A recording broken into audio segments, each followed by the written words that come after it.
On a l'habitude, mais ça faisait longtemps. C'est vrai. Je suis ravie de vous retrouver pour ce format Info Intox sur un thème phare, la SAFER. Jingle.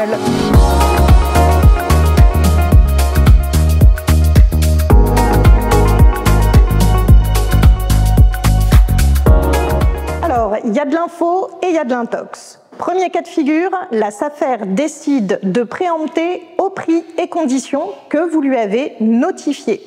Dans ce cas de figure, on considère que la vente est parfaite, vous ne pouvez absolument pas vous rétracter et la SAFER devient propriétaire de votre bien.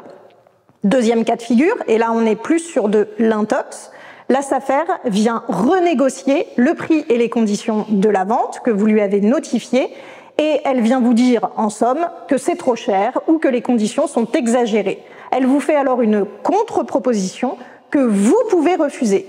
Mais attention, dans ce cas de figure, vous renoncez à votre projet de vente sans toutefois perdre la possibilité de contester la préemption en justice.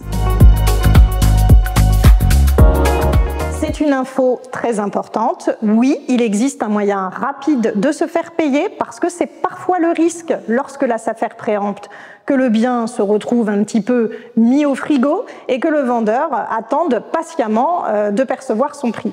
Vous avez, si la SAFER tarde de trop, la possibilité de mettre en demeure cette dernière, d'avoir à vous payer sous 15 jours selon des formes particulières. Faites-vous bien conseiller pour cette partie, parce que si la SAFER ne paye pas après cette mise en demeure, vous pourrez prétendre à la nullité de sa décision de préemption.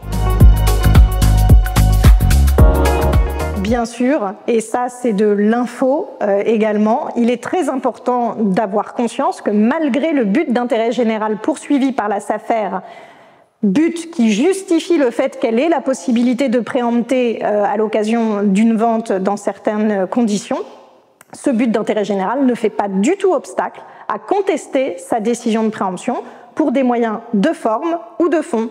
Donc oui, les décisions de préemption des SAFER sont bien évidemment contestables. Oui, info aussi, ça se conteste une décision de rétrocession.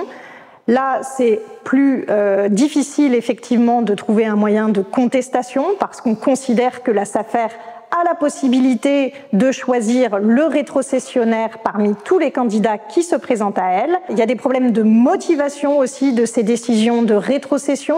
Si on considère que le motif de rétrocession invoqué ne correspond pas à un objectif d'intérêt général qu'elle se doit de poursuivre, évidemment, vous pouvez contester ce type de décision également pour peu que vous ayez été vous-même candidat à la rétrocession. Les non-agriculteurs peuvent également candidater à la rétrocession de biens proposés par la SAFER en qualité d'apporteurs de capitaux, d'investisseurs, à charge pour eux, bien évidemment, de s'engager à concourir à l'installation d'un agriculteur ou à la consolidation d'un exploitant agricole. Ça passera notamment par la conclusion d'un bail rural au bénéfice du dit exploitant, mais également avec l'instauration d'un cahier des charges qui pourra être imposé par la SAFER pour une durée comprise entre 10 et 20 ans. Info Intox, c'est fini pour aujourd'hui. Quelques petits mémos clairs, je l'espère, pour vous rappeler l'intérêt de vous faire conseiller sur ces sujets SAFER. À très bientôt, n'hésitez pas à liker cette vidéo et à la diffuser sur nos réseaux.